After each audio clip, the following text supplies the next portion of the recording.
हाय दोस्तों, कैसे हैं आप लोग और सब मस्त हैं।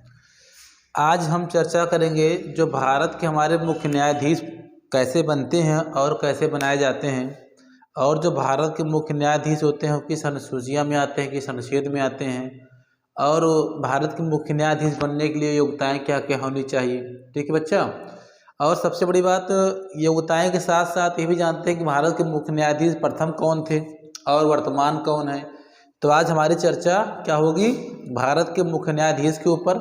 और सर्वोच्च न्यायालय, जैसे हम लोग हमेशा हिंदी में क्या बोलते हैं, उच्चतम न्यायालय, और उसको क्या बोला जाता है, सर्वोच्च न्यायालय। क्योंकि हमारे यहाँ भारत में सबसे ज़्यादा अगर कहीं पे कोई प्रॉब्लम हो रही, आपको लोअर कोर्ट में सुनवाई नहीं हो रही है या आपको हाई कोर्ट में सुनवाई नहीं हो रही है, तो आप लोग डायरेक्ट क्या बोलते हैं, सुप्रीम कोर्ट या सर्वोच्च न्यायालय जा सकते हैं। अनुच्छेद मैंने आपको बताया था 132 के तहत, वो तो बहुत पहले पढ़ाया था।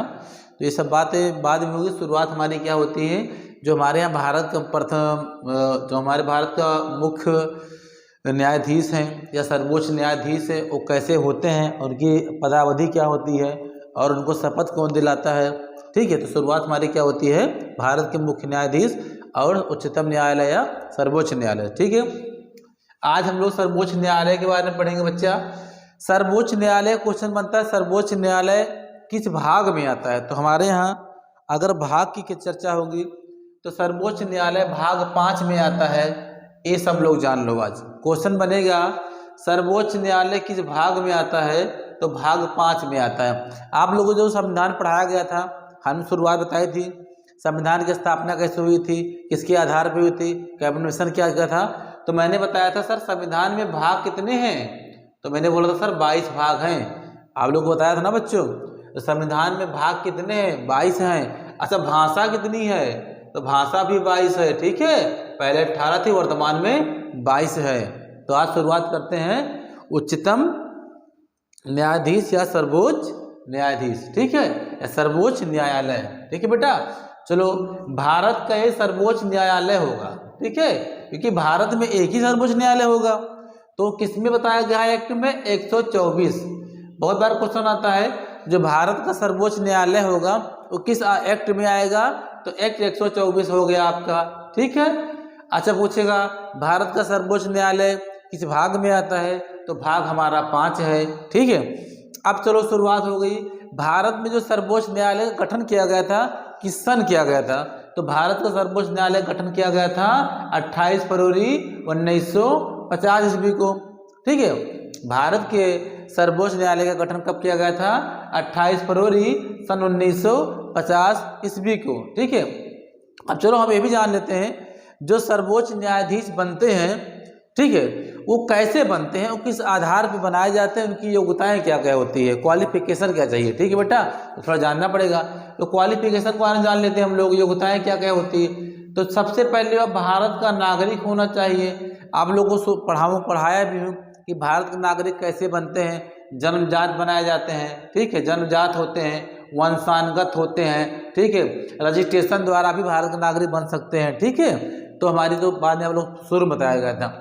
तो हमने क्या बोला, भारत का नागरिक होना चाहिए, पागल या दिवालिया ना हो। अच्छा, मैंने ये भी तो लोग पढ़ाया था बेटा, इसमें राष्ट्रपति ने बताया था कि पागल व दिवालिया ना हो।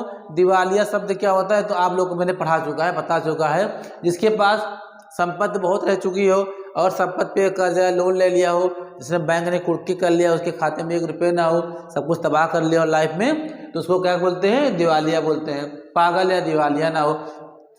अच्छा, पागल या दिवालिया तो हो गया। चलो सर्वोच्च न्यायाधीश में मुख्य न्यायाधीश बनने के लिए योग्यताएं हो गई, भारत का नागरिक हो। चलो मान लेते हो भारत नागरिक हम लोग हैं। ठीक है, उसके बाद पागल या दिवालिया ना हो, ये भी सही है। 5 वर्ष तक हाई कोर्ट में न्यायाधीश रहा हो। सबसे बड़ी इंपॉर्टेंट क्वेश्चन आता है बेटा आप लोग में, इंपॉर्टेंट, मोस्ट इंपॉर्टेंट, कि अच्छा बताओ सर्वोच्च न्यायालय का न्यायाधीश बनने के लिए कितने वर्ष तक हमको हाई कोर्ट में न्यायाधीश रहना पड़ेगा। तो अगर आप 5 वर्ष तक हाई कोर्ट में न्यायाधीश नहीं रहेंगे तो आप सर्वोच्च न्यायाधीश नहीं बन सकते हैं, क्योंकि उसके लिए योग्यताएं चाहिए।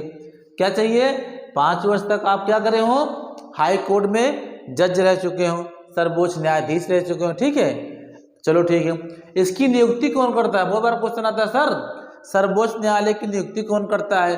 तो सर्वोच्च न्यायालय की नियुक्ति बच्चा राष्ट्रपति द्वारा की जाती है। ठीक है मेरे शेर, सर्वोच्च न्यायालय नियुक्ति कौन करता है? राष्ट्रपति करता है। ठीक है, चलो अब इसको जान ले, इनका कार्यकाल कितने वर्षों का होता है? बहुत बार पूछा है सर। सर्वोच्च न्यायालय की स्थापना आपने बता दिया, कब हुआ था, कैसे योग्यताएं बता रहे हैं आप। अब ये बताइए आप कि सर्वोच्च न्यायालय का जो कार्यकाल होता है कितने वर्षों का होता है? बहुत लोग तो हमेशा रट्टा मार लिए हैं सर, 65 वर्ष 65 वर्ष 65 वर्ष। बेटा 65 वर्ष तो होता ही है। लास्ट में हमने पढ़ाया था आप लोग को, सर्वोच्च न्यायालय लास्ट बनने के लिए भी योग्यता 65 वर्ष से ज़्यादा नहीं होना चाहिए, उसके अंदर बन सकते हैं आप। अच्छा, इसका कार्यकाल न्यूनतम भी हो सकता है और अधिकतम भी हो सकता है। न्यूनतम से लेके अधिकतम 65 वर्ष तक के कार्यकाल में सर्वोच्च न्यायालय की नियुक्ति होती है, पदावधि होती है। ठीक है, पदावधि क्या होती है? लास्ट में 65 वर्ष होती है। इसका शपथ कौन दिलाता है राष्ट्रपति को? सॉरी, इसको शपथ कौन दिलाता है मुख्य न्यायाधीश को? तो राष्ट्रपति द्वारा दिलाई जाती है शपथ। ठीक है बच्चा, इनको शपथ कौन दिलाता है? राष्ट्रपति दिलाता है। अच्छा चलो ठीक है, शपथ तो राष्ट्रपति दिलाएगा ही मेरे शेर। त्याग पत्र कौन दिलाता है? तो अगर त्याग पत्र की बात आएगी तो त्याग पत्र भी राष्ट्रपति लेता है। बहुत लोग पढ़ाते हैं सर त्याग पत्र, जो त्याग पत्र अगर मान लो सर्वोच्च न्यायाधीश अपना देने वाला है, राष्ट्रपति को दे रहा है, उस समय अगर राष्ट्रपति नहीं है या किसी अवकाशकालीन में चले गए हैं या किसी सम्मेलन में चले गए हैं या किसी शीतकालीन भ्रमण में चले गए हैं, ठीक है, विदेश यात्रा में चले गए हैं, तब शपथ कौन दिलाएगा और त्याग पत्र कौन लेगा? तो आप लोगों को बताया गया था ना, हमेशा उप रहता है। उप माने उपराष्ट्रपति। ठीक है, अगर राष्ट्रपति की नहीं रहेंगे तो उपराष्ट्रपति को अधिकार मिलेगा, कुछ शपथ दिला सकता है और त्याग पत्र भी ले सकता है मेरे शेर। चलो अच्छा, शपथ कौन दिलाएगा?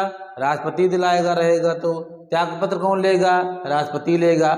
अब चलो बेटा इसके बताओ वेतन कितने होते हैं, क्योंकि इनकी जो सैलरी होती है, सैलरी तनख्वाह जिसको हिंदी में बोलते हैं, हम लोग कहा कहते हैं वेतन कितनी होती है सर? तो उनको वेतन 1 लाख रुपए मिलता है मुख्य न्यायाधीश को बच्चा मेरे शेर। 1 लाख किसको मिलता है? मुख्य न्यायाधीश को मिलता है। और 90,000 किसको मिलता है? जो अन्य न्यायाधीश होते हैं। अच्छा बताओ बच्चों, हमने बता दिया सर 1950 में तो स्थापना हो गई थी सर्वोच्च न्यायालय की, तो उस समय न्यायाधीश कितने रहे होंगे? तो मेरे शेर उस समय 1 मुख्य न्यायाधीश 7 अन्य न्यायाधीश, टोटल कितने हो गए? 8 हो गए ना। तो अच्छा चलो उस समय की बात तो सर ने बता दिया, सर 1 मुख्य न्यायाधीश 7 अन्य न्यायाधीश हो गए, टोटल हो गए 8 हो गए। वर्तमान में कितने हैं तो ये भी जान लेते हैं। चलो हमने क्या बोला, जो भारत के मुख्य न्यायाधीश होते हैं उनका वेतन 1 लाख रुपए है, अन्य न्यायाधीश का वेतन 90,000 रुपये है। चलो जो भारत में इन सबको वेतन मिलता है, कहाँ से मिलता है मेरे शेर? तो भारत की संचित निधि से इनको प्राप्त होता है वेतन। भारत की संचित निधि से प्राप्त होता है वेतन। क्वेश्चन आता है, ये बताओ बच्चों, राष्ट्र जो सर्वोच्च न्यायालय के मुख्य न्यायाधीश होते हैं इनको वेतन कहाँ से प्राप्त होता है? तो भारत के संचित निधि से प्राप्त होता है। भारत के संचित निधि से प्राप्त होता है। ये भी आप क्वेश्चन बना लिए। अच्छा पूछता है, सर्वोच्च न्यायालय के जो मुख्य न्यायाधीश होते हैं किस अनुसूची में आते हैं? तो अनुसूची 2 के तहत आते हैं। ठीक है, चलो हमने बता दिया संख्या 1950 में कितनी थी न्यायाधीशों की? 1 मुख्य न्यायाधीश 7 अन्य न्यायाधीश, ये टोटल हो गए कितने हो गए? टोटल 8 हो गए 1950 में। अगर आप लोग से पूछेंगे ये बताओ मेरे शेर वर्तमान में मुख्य न्यायाधीश कौन है? तो आपने बोलोगे अनिल सर ने बताया था, हमको जरूरत नहीं बताने की। अनिल सर ने कहा था वर्तमान में 1 मुख्य न्यायाधीश और 30 अन्य न्यायाधीश, टोटल कितने हो गए मेरे शेर? 31 हो गए। मारो रट्टा लो, कहीं भी क्वेश्चन आया तुरंत मारो, तुरंत क्वालिफाई हो जाएगा। ठीक है, सर ने बताया है कि 1 मुख्य न्यायाधीश है, 30 हमारे अन्य न्यायाधीश हैं, टोटल हमारे 31 न्यायाधीश हो गए और 1 मुख्य न्यायाधीश होता है, 30 अन्य न्यायाधीश होता है। चलो हमारे यहाँ बहुत बार क्वेश्चन आता है, सर बताइए भारत में प्रथम मुख्य न्यायाधीश कौन रहा होगा 1950 में? तो मेरे शेर भारत में प्रथम न्यायाधीश मुख्य रहा है हीरालाल जे कानिया। हीरालाल जे कानिया जी भारत के प्रथम मुख्य न्यायाधीश हैं। अच्छा एक क्वेश्चन बनता है मेरे शेर, आज आप लोग को बता दूं, आप भी जान जाओ। बहुत लोग पूछते हैं सर, चलो आपने बता दिया कि भारत के प्रथम मुख्य न्यायाधीश कौन है, हीरालाल जे कानिया। अब सर मुझे ये बताइए, हीरालाल जे कानिया जी तो ही हैं भारत के, ठीक है बच्चा, भारत के प्रथम महिला सर्वोच्च न्यायाधीश कौन रही होंगी? तो मेरे शेर, उनका शुद्ध नाम था डॉक्टर फातिमा बीबी, फातिमा बीबी, ठीक है। इसको तुम लाख फातिमा बीबी मत बोले, डॉक्टर फातिमा कर दो। फातिमा हमारी क्या थी, महिला थी प्रथम, ठीक है, ओनली फातिमा कर दो आप। फातिमा हमारी क्या थी, महिला थी। लेकिन मेरे शेर फातिमा महिला थी, चलो बीबी भी कर दो। मान लो कोई कहेगा सर आपने पढ़ाया तो था फातिमा बीबी, लेकिन बीबी आपने नहीं लगाया। तो बच्चों हमारे भारत के प्रथम महिला न्यायाधीश कौन थी? तो फातिमा बीबी थी, फातिमा बीबी। चलो अच्छा, आप लोग को मैंने एक चीज़ पढ़ाया था, इतना तो मैंने आज सर्वोच्च न्यायालय के बारे में बता दिया। अच्छा, अगर कोई पूछेगा बेटा अभी तक कितने सर्वोच्च न्यायालय हुए हैं 2022 तक, 2022 तक कितने सर्वोच्च न्यायालय हुए हैं? तो टोटल 50 हुए हैं, ठीक है मेरे शेर, 50 हुए हैं। यशवंत साहब बनाए गए हैं अभी नए, यशवंत साहब अभी नए मुख्य न्यायाधीश बनाए गए हैं, यशवंत चंद्रचूड़ सर साहब, बहुत अच्छे न्यायाधीश यशवंत साहब बनाए गए हैं, 50वें नंबर के न्यायाधीश हैं, ठीक है। आज हम लोग इतना मोटा मोटा जान लिए। अब कल हम लोग बताएंगे मुख्य न्यायाधीश, इतना हमारा क्वेश्चन आ गया कहाँ से बनेगा। इस सर्वोच्च न्यायालय आपको पढ़ाया है मैंने एकदम शॉर्ट ट्रिक में, एकदम सिंपल तरीके से। जितने भी क्वेश्चन आपको बनेंगे सब आपको इसी बन जाएंगे, कहीं जाने का काम नहीं है। अब कल आपको क्या पढ़ाएंगे, आज हमने उच्चतम न्यायालय पढ़ा दिया, कल आप लोग को बच्चा उच्च न्यायालय पढ़ाएंगे। अच्छा ये मेरे शेर ये बताओ, उच्चतम न्यायालय अनुच्छेद किस में आएंगे? तो मैं कल बताऊंगा सर कि जो हमारे भारत के उच्च न्यायालय होते हैं, हाई कोर्ट उच्च न्यायालय होते हैं, उच्च न्यायालय हमारा कितने में आएगा? तो अनुच्छेद 214 में आएगा, ठीक मेरे शेर। इसको हम कल पढ़ाएंगे आप लोग को। तब तक के लिए नमस्कार। और आप लोग ये भी जानिए मैंने जितना पढ़ाया है आपको, ठीक है, सर्वोच्च न्यायालय के बारे में इतने क्वेश्चन यहाँ से आएंगे, और ज़्यादा क्वेश्चन कहीं आता वाता नहीं है। ज़्यादा क्वेश्चन क्या पूछता है कि इनको शपथ कौन दिलाता है और त्यागपत्र कौन लेता है? आप लोग बता दिए, सर ने बताया राष्ट्रपति दिलाता है, रट्टा मार लो आप लोग। उसके बाद इनकी पदावधि क्या होती है, न्यूनतम से लेके अधिकतम 65 वर्ष तक होती है, ठीक सर। इतना आप लोग मेरे शेर जान गए। और पढ़ना तो लाइव में पड़ेगा, जब पढ़ोगे तो आप लोग आगे बढ़ोगे। मेरी लाइव देखो, मैं पढ़ाता भी हूँ गरीब बच्चों को फ्री में, 1 रुपये लेता भी नहीं किसी बच्चों से, और आप लोग क्लास भी देता हूँ। हमारे शहर में जितने बच्चे आते हैं सबको फ्री क्लास पढ़वाता हूँ मैं ऑफलाइन में। तो हम लोग पैसा के पीछे नहीं भागते, हमारे पास एक शिक्षा चाहिए और आप लोग को देते रहेंगे, और जब तक लाइफ रहेगी आप लोग के लिए जिंदा रहेंगे, ठीक है। क्योंकि ज़िंदगी है तो संघर्ष है, और ज़िंदगी नहीं है तो संघर्ष किस काम का। लाइफ में क्या, अगर आपकी ज़िंदगी है बेटा तो संघर्ष है, ज़िंदगी नहीं है संघर्ष नहीं।